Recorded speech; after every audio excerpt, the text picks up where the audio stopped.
হরে কৃষ্ণ, রাধে রাধে। তো এই ভিডিওটা হচ্ছে কালকে দেখো সবাই মিলে একসঙ্গে কত আনন্দ করছিলাম, আর আজকে আমি পুরো একা হয়ে গেলাম।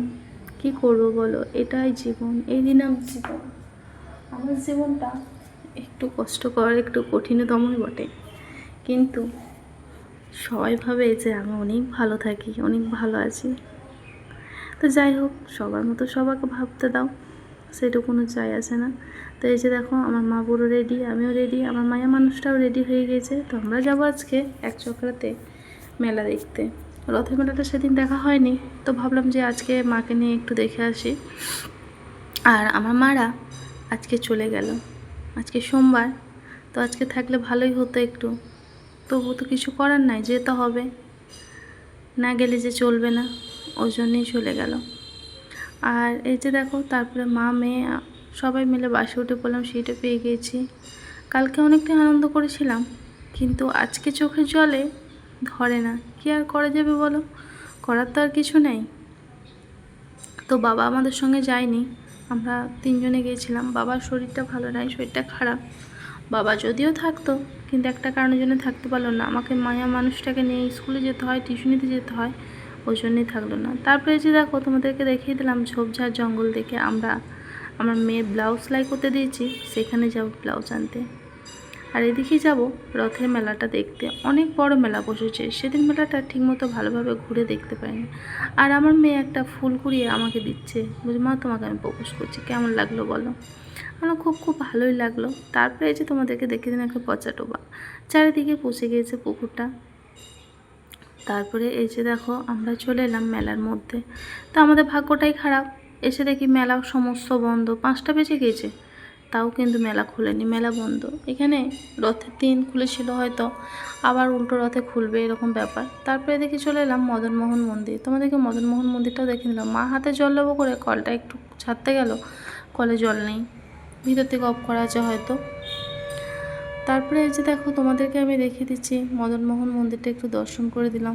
তোমরা একটু দর্শন করো, আশা করি তোমাদের ভালো লাগবে। আর যদি ভালো লেগে থাকে, লাইক কমেন্ট শেয়ার করে দিও। এই যে দেখো, তোমাদেরকে দর্শন করে দিলাম। তারপরে আমরা চলে যাব ইস্কন মন্দিরের ওইদিকে, কারণ ইস্কন মন্দিরের ওইদিকে ফুচকা পাবো, কারণ সেদিনকে আমরা ফুচকা পাইনি। আর তোমাদেরকে এদিকে দেখিয়ে দিলাম কিছু কিছু মেলা বসেছে। তারপর মা মেয়েতে 3 মা মেয়েতে হাঁটতে লাগলাম। তারপর এই যে গোমাতা দিকে দেখিয়ে দিচ্ছি। আর একটা ব্যাপার কি বলো তো, ফুচকা খাওয়ার সময় তোমাদেরকে ভিডিওটা আমি শেয়ার করতে পারলাম না, কারণ আমার একটু হাত হয়ে গিয়েছিলো, ওই জন্য আর ফোনটা লাড়িনি। আর মাকে রেডি করে দিলে হয়তো মা ভিডিওটা অবশ্যই করে দিত, কিন্তু তো কিছু করার নাই। তারপর তোমাদেরকে রাস্তায় যেতে যেতে গোমাতা দিকে দর্শন করলাম। তারপর সব শেষে এই যে দেখো, আমরা সবাই মিলে টোটোতে উঠে পড়লাম, আর বাসের অপেক্ষা করলাম না। টোটোতে 15 টাকা করে ভাড়া, তো 15 টাকা করে দিয়ে আমরা চলে আসছি তোমার যেখানে আমার গন্তব্যস্থল, সেটাই তোমাদেরকে একটু দেখিয়ে দিলাম। আর মা একটু বাজার করে নিল, আম এসব কিনে নিল, ওখানে গিয়ে সবাইকে প্রসাদ দেবে বলে। মা সে ধাগা বাঁধাগুলো করে তো, ওই জন্যে। তারপর বাড়ি এসে দেখো মায়ের হাতে মুড়ি মাখার স্বাদ। আজকে মায়ের হাতে মুড়ি মাখা প্রসাদ পাবো, কারণ অনেক দিন হয়ে গেল মায়ের হাতে মুড়ি মাখা প্রসাদ পাইনি। আবার যে কবে পাবো তার ঠিক নাই। আজকে মুড়ি মাখা প্রসাদ পাচ্ছি সবাই মিলে একসঙ্গে। আর দেখো, তারপরেই মা চলে গেল। এই ভিডিওটা তোমাদের যদি ভালো লেগে থাকে অবশ্যই শেয়ার করো। আর কার কার মায়ের হাতে মুড়ি মাখা খেতে ভালো লাগে অবশ্যই কিন্তু কমেন্ট করে জানিও। আমার কিন্তু বেশ লাগে আমার মায়ের হাতে মুড়ি মাখা খেতে। আমার মা যদি মুড়ি মাখিয়ে না দেয়, আমার মনে হয় পেটই ভরে না। এখনও পর্যন্ত মা বাবাকে ছেড়ে থাকতে আমার প্রচুর কষ্ট হয়, কিন্তু কিছু করার নাই, কী আর করবো বলো।